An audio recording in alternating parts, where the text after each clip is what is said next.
आदाब नमस्कार, मैं फैसल और आप देख रहे हैं नेशनल दस्तक। एक देश दो कानून। अगर आरोपी मुसलमान है तो उसको सज़ा मिलेगी और आरोपी अगर गैर मुस्लिम है तो उसको रिहाई मिलेगी।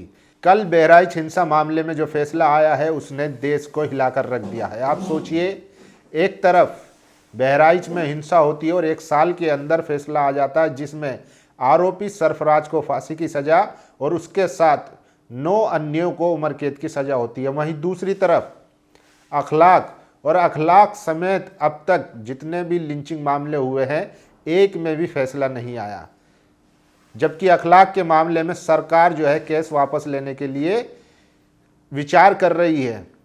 और सोचिए योगी सरकार क्या कह रही है कि ये वापस लेना इसलिए ज़रूरी है क्योंकि देश में सांप्रदायिक सद्भाव बना रहे। मतलब आप एक आदमी को लिंच करेंगे और उसके बाद सोचेंगे कि सांप्रदायिक सद्भाव बना रहे, इसलिए केस वापस लिया जा रहा है। सोचिए, जिस जज ने फैसला दिया है, जो शर्मा जी हैं, उन्होंने मनुस्मृति का उल्लेख किया फैसले में, तो क्या अब संविधान को ताक पर रख दिया गया है? क्या अब खुलेआम मनुस्मृति लागू की जा रही है? सबसे बड़ा सवाल है।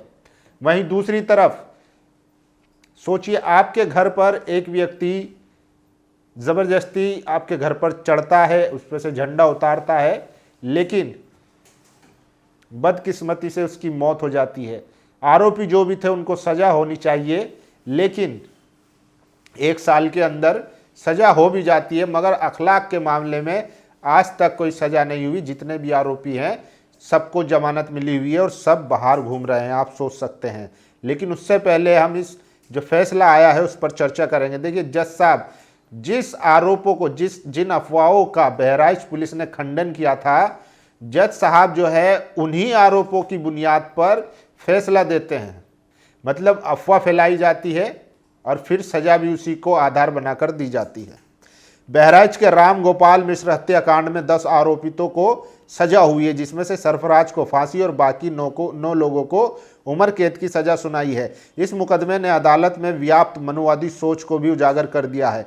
जिन आरोपों को बहराइच पुलिस ने बाकायदा अपील करके खारिज किया था, अदालत ने उन्हीं आरोपों पर अदालत ने सजा सुना दी। ये कोई विषय नहीं है, सजा तो होना ही लाजमी था क्योंकि एक इंसान की जान गई थी। लेकिन विषय ये है कि अदालत ने मनुस्मृति का हवाला देकर सजा सुनाई है।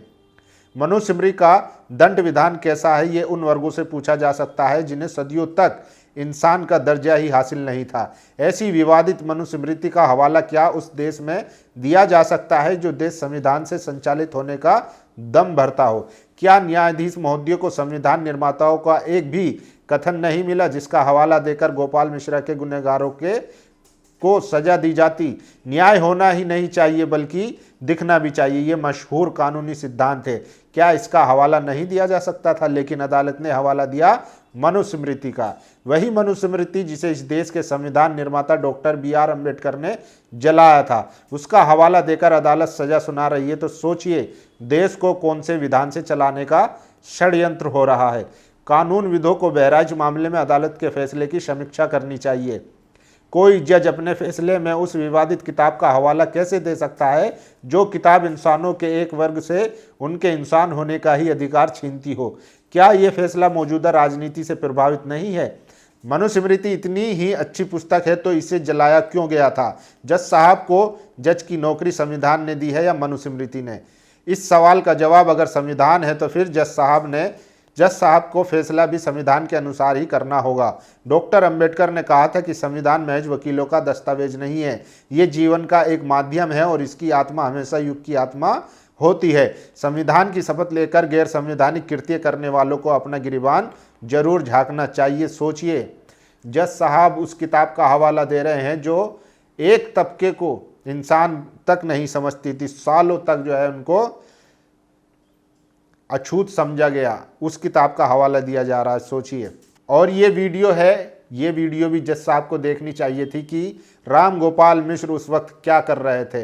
हालांकि दुखद है कि उनकी हत्या हो गई, किसी भी तरीके की हिंसा को बर्दाश्त नहीं किया जा सकता, लेकिन क्या मौत होने से इनकी जो हरकतें थी उनको भी झुटलाया या भुलाया जा सकता है? तो लोग सबसे ज़्यादा यही वीडियो वायरल कर रहे हैं। और देखिए, सेल्फ डिफेंस कानून तो ये कहता है कि जब किसी की जान पर बनाए तो इंसान को अपने आप को बचाने का कानूनी और बुनियादी हक है, मगर यहाँ जो हुआ उसे न्याय प्रक्रिया पर गंभीर सवाल खड़े कर दिए हैं। आप समझिए कि किस तरीके से जज साहब ने, देखिए डॉक्टर मुकेश कुमार लिखते हैं, अब मनुवादी जजों के हौसले इतने बढ़ चुके हैं कि उन्हें मनुस्मृति के उदाहरण देने में न संकोच हो रहा है और ना ही कोई भय लग रहा है। लेकिन ये दलितों, आदिवासियों और पिछड़ों के लिए आंखें खोलने का समय है। अगर वे न जागे तो उन्हें मनुस्मृति में सुझाए गए दंड विधान के हिसाब से ही न्याय मिलेगा।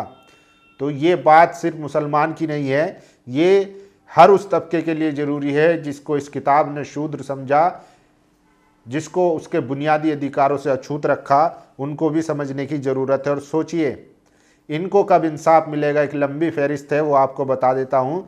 भारत में मॉब लिंचिंग में मारे गए प्रमुख मुसलमानों की सूची। मोहम्मद अखलाक 2015, स्थान दादरी उत्तर प्रदेश, गौ मांस रखने की अफवाह के कारण मार दिया गया। पहलू खान 2017, अलवर, गाय ले जाने के संदेह में मार दिया गया। जुनैद खान 2017, वल्लभगढ़ फरीदाबाद, ट्रेन कारण झगड़े और सांप्रदायिक गालियों के बाद हमला। अलीमुद्दीन अंसारी, रामगढ़ झारखंड, बीफ ले जाने का आरोप। रियाजुद्दीन अंसारी, झारखंड। उमर खान 2017, अलवर राजस्थान। आज़ाद खान 2018, असम, अफवाहों पर हमला। मोहम्मद नईम 2018, बिहार, बच्चा चोरी की अफवाह। काशिम कुरैशी, हरियाणा, गो विषयक संदेह। काशिम बुलंदशहर 2018, यूपी। समीउल हक 2018, त्रिपुरा। 2 मुस्लिम युवक, धुले, महाराष्ट्र 2018। मोहम्मद आजम 2018, कर्नाटक। तबरेज अंसारी 2019, झारखंड। शाहरुख खान 2020, दिल्ली, सांप्रदायिक हिंसा में भीड़ द्वारा। लुकमान अंसारी 2023, नासिक, महाराष्ट्र, गो विषयक हिंसा। सबीर मलिक 2024, हरियाणा, भीड़ हमला, मीडिया रिपोर्ट। तो इनको कब इंसाफ मिलेगा, ये भी सबसे बड़ा सवाल है। सोचिए बहराइच में जिस तरीके से सज़ा दी गई है और मनुस्मृति का उल्लेख किया गया है, उससे अब साफ हो गया है कि एक देश दो कानून है। यानी कि अखलाक के जो हत्यारोपी हैं उनके लिए अलग कानून है और राम गोपाल मिश्र के जो हत्यारोपी है उनके लिए अलग कानून है। एक देश दो कानून। बहराइच में हुई हिंसा में सरफराज के घर पर हमला हुआ, उसके घर पर लगे झंडों को हिंदू आतंकियों ने उतारा और इसी क्रम में एक व्यक्ति को गोली लगी और उसकी मौत हो गई। फिर इस मामले में सरफराज को फांसी और दूसरे को 9 साल की सजा मिली।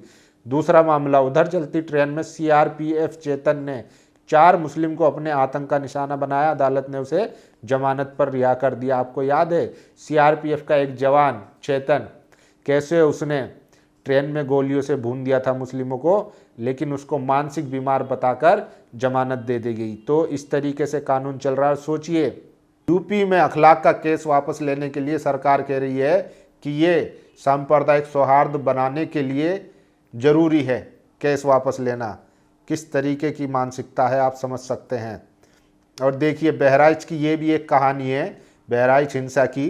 बहराइच दंगों के दौरान कलीम की 4 साल की बेटी शिफा को चरमपंथियों ने पकड़ लिया और उसे चलती हुई मोटरसाइकिल में फेंकने की कोशिश की, लेकिन कलीम ने उसे समय रहते बचा लिया। धार्मिक ग्रंथ मनुस्मृति का हवाला देते हुए सरफराज को फांसी की सजा और इस मामले में कोई कार्रवाई नहीं। सोचिए अगर ये अपनी बच्ची को नहीं बचा पाता तो उस उन्मादी भीड़ क्या करती, आप अंदाज़ा लगा सकते हो। और सबके सामने ये तथ्य वायरल है कि किस तरीके से 2 युवक दैनिक भास्कर की एक रिपोर्ट में दावा कर रहे थे कि पुलिस ने हमें 2 घंटे का वक्त दिया है। तो क्या जज साहब को ये साक्ष्य नहीं दिखा, ये वीडियो नहीं दिखी? लेकिन चूंकि पहले से ही ये मन बना हुआ है कि मुसलमान है तो वो आरोपी है और उसको सज़ा देनी है, तो फिर चाहे आप कितने सबूत, कितने गवाह, कितनी वीडियो, कितने फुटेज सब दे दीजिए, लेकिन फैसला जो आना है वो आकर ही रहेगा। जज साहब बहराइच और महाराजगंज में हिंसा फैलाने वाले इन चरमपंथियों पर भी कोई मनुस्मृति का श्लोक सुनाएंगे या नहीं? मुसलमानों को हिला देना है। पुलिस वालों ने 2 घंटे दिए थे, कुछ ने गद्दारी की, वरना महाराजगंज खत्म हो जाता। ये ऑन कैमरा जो है दावा कर रहे हैं 2 उस टाइम जब हिंसा हुई थी। आप सोचिए कि कितना खतरनाक है। अब अदालतों में जज संविधान नहीं मनुस्मृति के हिसाब से न्याय करेंगे। मिलोड कीजिए हो, किसी दूसरे के घर पर चढ़ जाना, दूसरे धर्म का झंडा उतार के फेंक देना, छत की रेलिंग तोड़ देना जज महोदय के लिए कोई अपराध नहीं है। आप अंदाज़ा लगा सकते हैं कि अब खुले तौर पर जो मनुवादी जातिवादी जजेस हैं वो खुले तौर पर मनुस्मृति लागू करना चाह रहे हैं।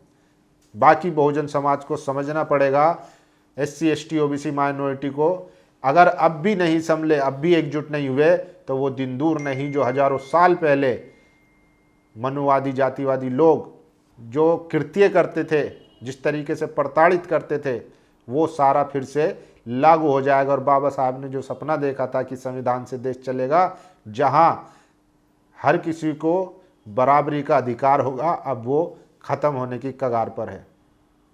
अपनी राय जरूर दीजिए। शुक्रिया।